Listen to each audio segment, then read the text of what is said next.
प्यारे बच्चों, आज हम लोग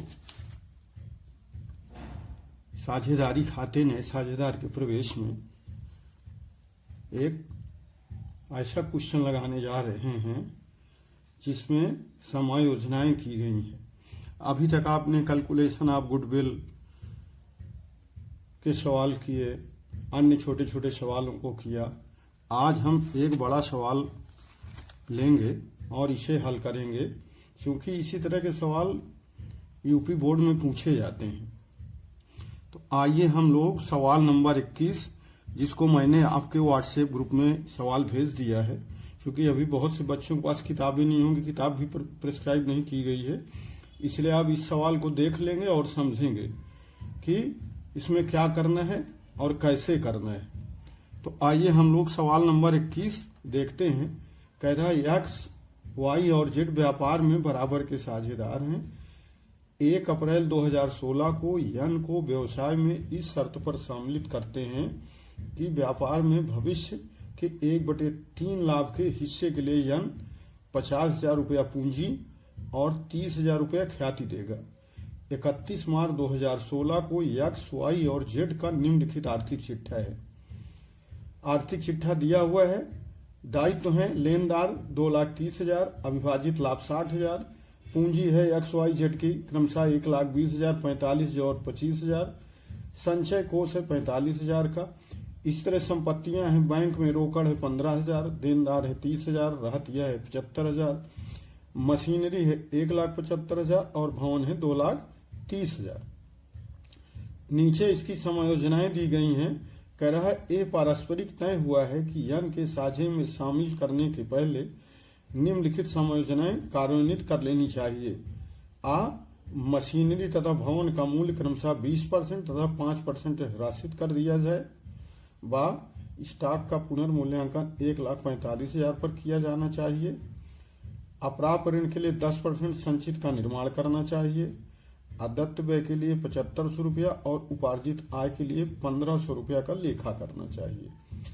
लाभ हानि समायोजन खाता, साझेदारों के पूंजी खाते, एक्स वाई जेड और यन के समायोजित आर्थिक चिट्ठा तैयार करना है। यानी आपको तैयार करना है profit and loss adjustment account, जिसे हम लोग रिवैल्यूएशन अकाउंट कहते हैं। दूसरा, पार्टनरशिप कैपिटल तैयार करना है और तीसरा तैयार करना है बैलेंस शीट। तो आइए सबसे पहले हम लोग रिवैल्यूएशन अकाउंट तैयार करते हैं। तो रिवैल्यूएशन और profit and loss adjustment account, ये जैसा कि आप इसका फॉर्मेट जानते हैं, पार्टिकुलर अमाउंट, पार्टिकुलर और अमाउंट, ये डीआर पक्ष होता है और ये सीआर पक्ष होता है। अब इसका नियम कहता है कि अगर संपत्तियां घटेंगी तो टू साइड में आएंगी, संपत्तियां बढ़ेंगी तो बाई साइड में जाएंगी। अगर दायित्व घटेंगे तो वो बाई साइड में जाएंगे और अगर दायित्व बढ़ेंगे तो वो टू साइड में दिखाए जाएंगे। ये इसका कुल नियम है। कल पिछले वीडियो में हम लोग इसको देख चुके हैं। आइए अब सवाल देखते हैं कि क्या घटा और क्या बढ़ा। कह रहा है मशीनरी तथा भवन का मूल्य 20% और 5% ह्रासित करना है। ह्रासित करने का मतलब 20% जो है मशीनरी का मूल्य घट जाएगा और 5% जो है वो भवन का घट जाएगा। तो डिप्रिसिएशन ऑन मशीनरी, मशीनरी का मूल्य कितना घटेगा, मशीनरी कितने की है ये देखिए, थोड़ा वर्किंग नोट भी हमें करना पड़ेगा। मशीनरी है, डिप्रिसिएशन ऑन मशीनरी निकालेंगे। देखिए इसमें मशीनरी दी गई है 1,75,000 की। 1,75,000 का 20%, इसको आप काट दीजिए तो आ जाएगा 35,000 और 35,000 यहां पे रख दीजिए। अब 5% जो है भवन पे करना है, तो डिप्रिसिएशन ऑन बिल्डिंग, बिल्डिंग कितने की है ये देखिए, 2,30,000 की। 2,30,000 का 5%, इसको आपने काट दिया तो आगे 11,000 500 रुपया। और यहां पे रखिए टू डिप्रिसिएशन ऑन बिल्डिंग 11,500 रुपया। ये आपने लिख दिया। मशीनरी कीमत कितनी घट गई? 35,000 और बिल्डिंग की कीमत 11,500 रुपया कम हो गई। अब आगे कह रहा है स्टॉक का पुनर्मूल्यांकन 1,35,000 पर किया गया। अब देखिए पहले स्टॉक कितने का था? पहले स्टॉक था, ये यहां दिया हुआ है 75,000 का। अब स्टॉक बढ़ करके हो गया 1,35,000 का। स्टॉक बढ़ रहा है। पहले 75,000 का स्टॉक था, अब वो स्टॉक बढ़ करके 1,35,000 का हो गया। 60,000 रुपया से स्टॉक बढ़ गया, यानी एसेट है स्टॉक और स्टॉक बढ़ रहा है, इसलिए इधर जाएगा, बाई साइड में जाएगा। क्योंकि संपत्ति बढ़ती है तो उसको बाई साइड में दिखाते हैं। तो 60,000 रुपया से स्टॉक बढ़ गया, इसको हमने बाई साइड में दिखा दिया 60,000 ये। अब आगे अपराध ऋण के लिए 10% संचित का निर्माण करना है। तो रिजर्व फॉर बैड डेब्ट्स ये निकाला जाता है देनदार पर, और देनदार हैं, अब देखिए थोड़ा सा, रिजर्व फॉर बैड डेब्ट्स या डाउटफुल डेब्ट्स ये हमेशा देनदार पे कैलकुलेट किए जाते हैं। तो 35,000 का देनदार कितने के हैं? 30,000 के देनदार हैं, 30,000 के, और इनका आपको निकालना है 10%। ये कट गया, कितने के बचे? 3,000 के। तो इधर आइए, तो रिजर्व फॉर डाउटफुल डेब्ट्स या बैड डेब्ट्स 3,000। अब आगे कह रहा है अदत्त व्ययों के लिए 7,500 रुपया और उपार्जित आय के लिए 1,500 रुपया। अदत्त व्यय लाइबिलिटी बढ़ रही है, आउट स्टैंडिंग एक्सपेंसेस। जब लाइबिलिटी बढ़ती है तो वो डेबिट साइड में दिखाई जाती है। कितनी लाइबिलिटी बढ़ रही है? 7,500। इसी तरह से उपार्जित आय इनकम है, ये बाई साइड में दिखाई जाएगी। बाई एक्योर्ड इनकम 1,500 रुपया। ये आपने रख लिया, और अब इसको आप जोड़ मारिए। इधर का जोड़ आ गया 61,500, और इधर जोड़ लीजिए, थोड़ा रफ वर्क करना पड़ेगा। ये आप इसको रफ में जोड़ लीजिए। देखिए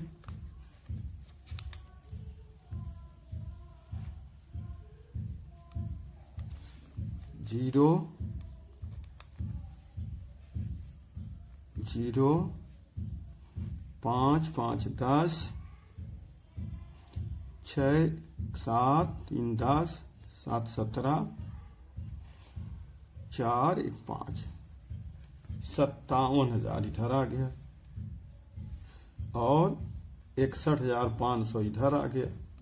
घटा दीजिए 0 5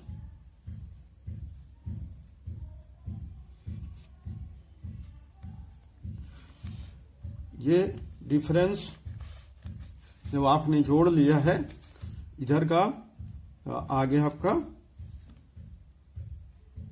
35,000, 11,500, 3,000, 7,500, और डिफरेंस आपका आ गया 4,500। ठीक है,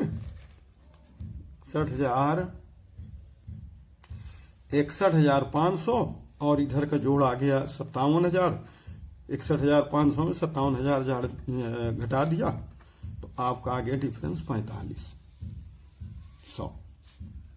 ये क्या आ गया, ये आ गया to profit transfer to partner capital account. और ये जो प्रॉफिट आया है 4500 रुपया, इसको ओल्ड पार्टनर में उनके प्रॉफिट एंड लॉस रेशियो में बांट दीजिए। तो वो कह रहे हैं कि बराबर के साझेदार हैं, यानी इस 4500 रुपया को बराबर बराबर 1/3 1/3 और 1/3 में बांटेंगे। तो इस 4500 का 1/3 1500 रुपया, तो 1500 रुपया तीनों को मिल जाएंगे, 1500 एक्स को, 1500 वाई को और 1500 जेड को। इस तरह से ये आपका तैयार हो गया profit and loss adjustment account या रिवैल्यूएशन अकाउंट। आइए अब पार्टनरशिप कैपिटल अकाउंट तैयार करते हैं।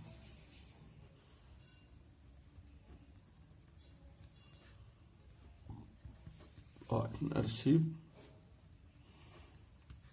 Capital account.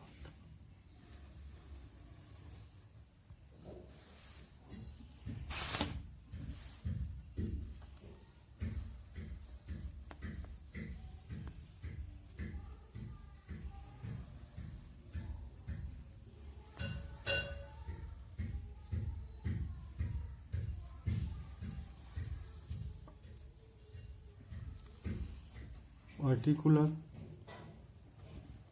अमाउंट, पार्टिकुलर और अमाउंट। सबसे पहले हम ये जो रिवैल्यूएशन अकाउंट में प्रॉफिट आया है इसको पार्टनर्स कैपिटल में ले जाएंगे। और पार्टनर्स कैपिटल में ये ध्यान रखना है कि जितने पार्टनर्स होंगे उतने ही कॉलम बनेंगे। यहां पार्टनरों की संख्या 4,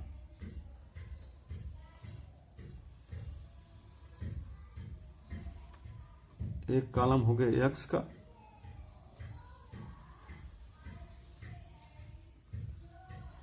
ये वाई का, और एक कॉलम बना लीजिए जेड का। एक्स वाई जेड और N.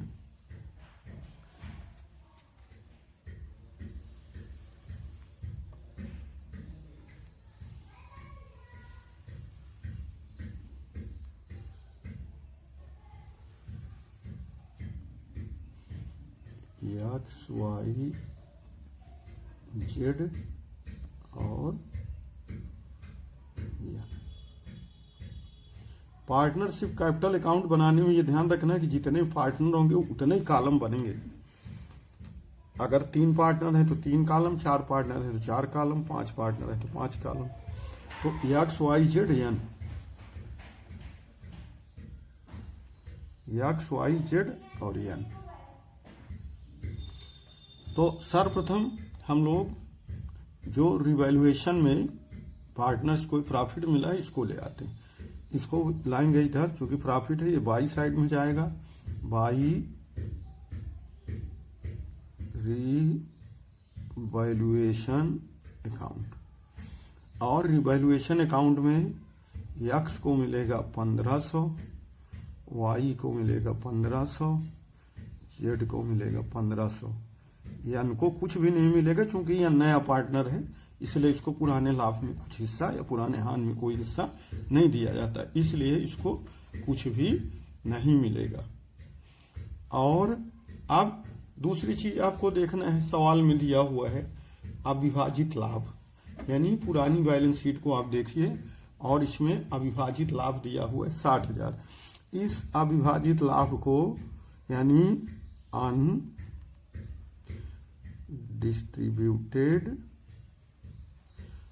Profit and loss account, तो अविभाजित लाभ को उनके रेशियो में यानी 1/3 1/3 1/3 के रेशियो में बांट देंगे।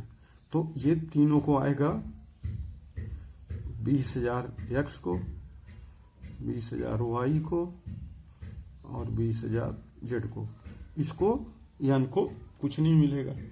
इसके अलावा ये संचय कोष भी है इनके पास 45,000 का, इसको भी हम लोग बराबर बराबर रेशियो में बांट देंगे पुराने पार्टनर्स में।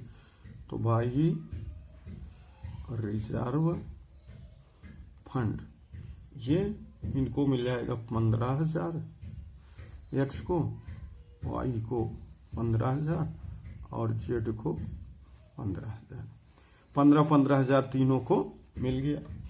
अब इनके जो ये है यन जो न्यू पार्टनर है वो कैश भी लाया है, कितना 50,000 रुपया लाया है। तो बाई कैश, और जो यन है उसके खाते में हम लोग ये 50,000 रुपया लिख देंगे यन के खाते में। अब जो गुडविल है जो नया पार्टनर यन लाया है उसे पुराने पार्टनर बांट लेंगे। तो पुराने पार्टनरों को बाई गुडविल,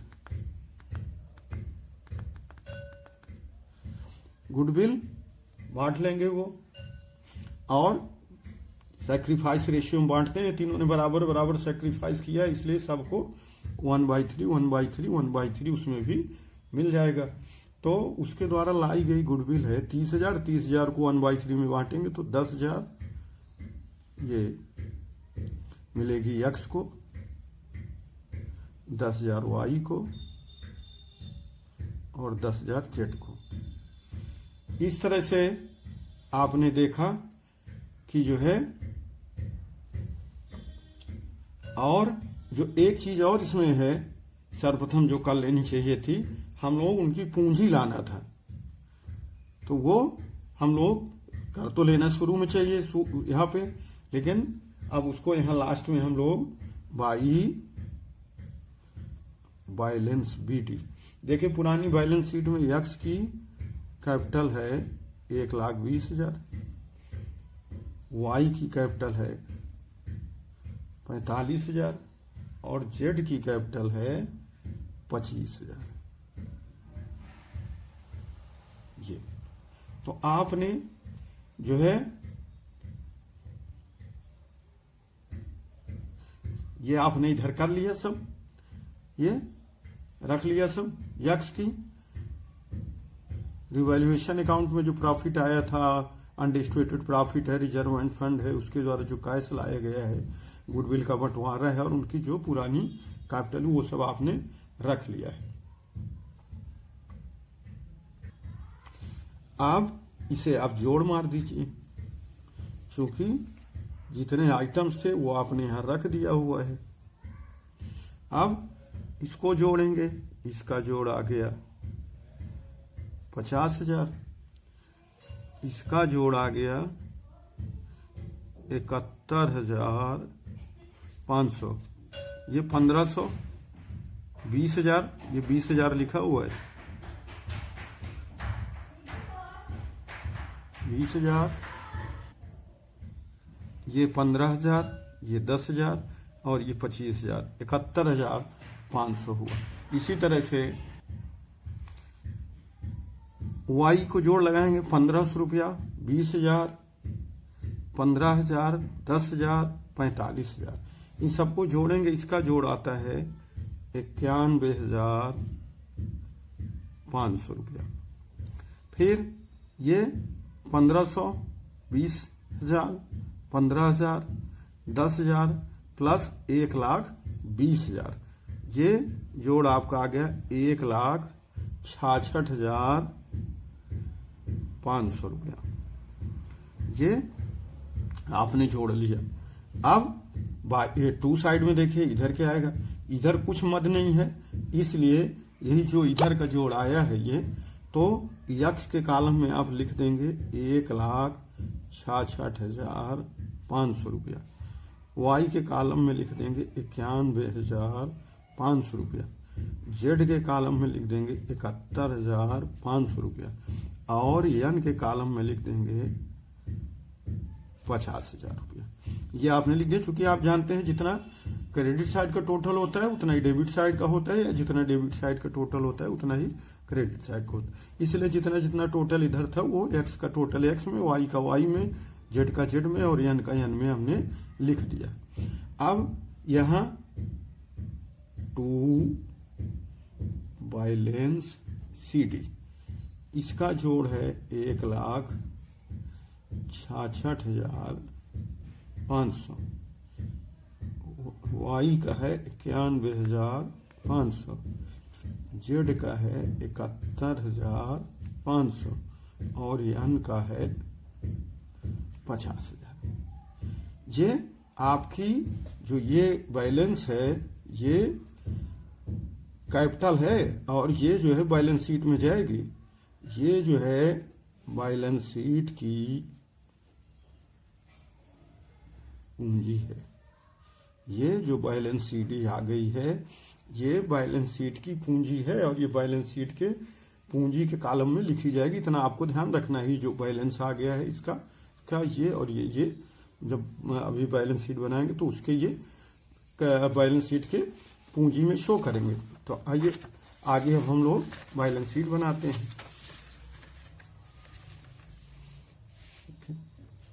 लेकिन बैलेंस शीट बनाने के पहले एक काम हमको और करना पड़ेगा, क्योंकि ये पूंजी और जो ख्याति है वो नगद लाया है और इसके अलावा पहले से भी बैंक में 15,000 रुपए की नगद रकम है। इसलिए सबसे पहले गुडविल बैलेंस शीट बनाने से पहले हम लोग गुडविल, पूंजी और पूर्व की जो बैलेंस शीट है उसमें कितनी रकम नगद है इसके लिए हमें एक खाता बनाना पड़ता है जिसे बैंक या कैश अकाउंट कहते हैं। ये हमें जो है बैलेंस शीट बनाने के पहले इस खाते को बनाना पड़ेगा, तभी हम लोग पूरी नगद कैपिटल कितनी है वो निकाल पाएंगे। तो ये बना लेते हैं।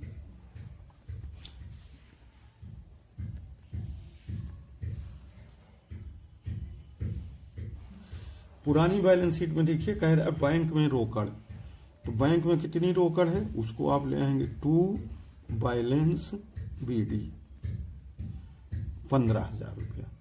पुरानी बैलेंस शीट के बैंक में रोकड़ यानी कैश इन हैंड या कैश एट बैंक जो होता है उस रकम को यहाँ शो करते हैं। अब एन जो है कैपिटल के रूप में कितनी पूंजी लाया है 50,000 लाया है, उसको भी यहाँ लिखेंगे। और एन जो है गुडविल के रूप में कितनी पूंजी लाया है वो लाया है 30,000 रुपया। इस तरह से आप देखें कि कुल 95,000 रुपया, इसको जोड़ दीजिए 50, 30, 80, 15, 95,000 रुपया नगद है इस समय फर्म के पास। तो ये 95,000 इधर आया, 95,000 इधर आया और ये बाई बैलेंस CD 95,000 रुपया। ये ध्यान दीजिएगा ये बैलेंस BD है। ये बैलेंस BD क्या है, पुरानी बैलेंस शीट में जो रकम है वो है, और ये बैलेंस CD क्या है जो उनके पास नगद रकम इस समय है वो है। ठीक है ना। तो ये बैलेंस BD आ गई। ये भी कहाँ चली जाएगी, अभी ये जाएगी बैलेंस शीट में है, एसेट साइड में, एसेट पक्ष में।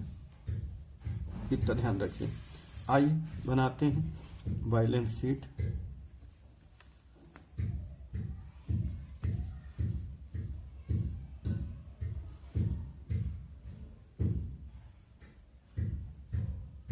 एक अप्रैल को बनाना है, 1 अप्रैल।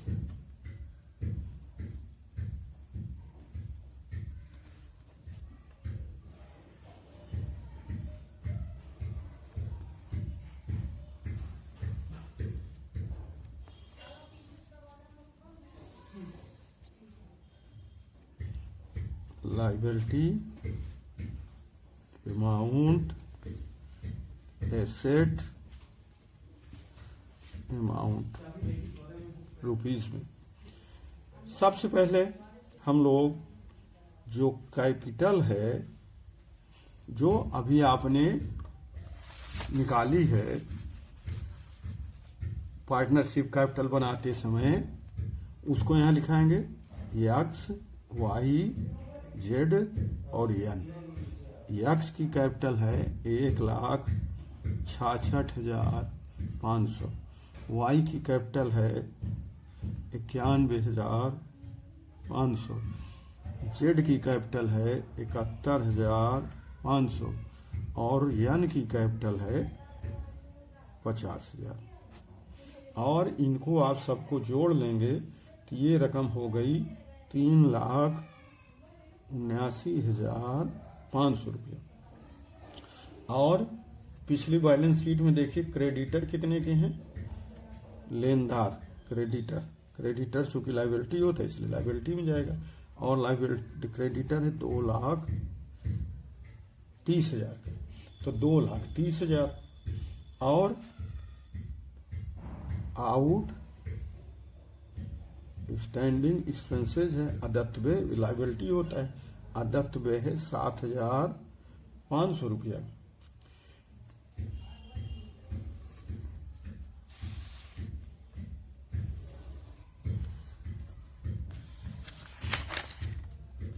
अब एसेट साइड आइए, अभी आपने ये कैलकुलेट किया है कैश, तो सबसे पहले लिखिए कैश इन हैंड या कैश एट बैंक, जो भी लिखें या सिर्फ कैश लिख दें, 95,000।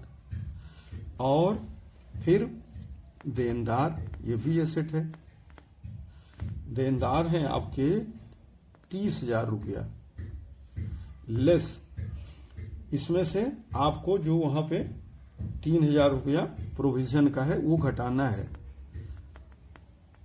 रिजर्व के 3,000 रुपया इसमें से घट जाएंगे, ये रकम आ गई 27,000। इसी तरह से स्टॉक को ध्यान में रखना है कि स्टॉक बढ़ रहा है, स्टॉक था 75,000 का और अब स्टॉक हो गया है 1,35,000 का, यानी 60,000 रुपया का स्टॉक क्या हुआ, एप्रिसिएट हो गया, तो ये प्लस हो जाएगा 1,35,000। इस तरह से जो है। और मशीनरी पहले थी 1,75,000 का, इसमें डिप्रिसिएशन लगा है, यानी मशीनरी घटी है, मशीनरी घट गई है 35,000 की, तो ये घटा दीजिए 1,75,000 आ गए 1,40,000। और बिल्डिंग है 2,30,000 की, और इसमें से डिप्रिसिएशन लगा है 11,500 का, और ये रकम आ गई घटने के बाद 2,18,500 की। और ये जो एक्योर्ड इनकम है ये 1,500 रुपया। इस तरह से आप इसको जोड़ें, 95,000, 27,000, 1,35,000, 1,40,000, 2,18,500 और 1,500, तो ये रकम आ जाएगी 6,17,000। और इधर की जोड़ लीजिए,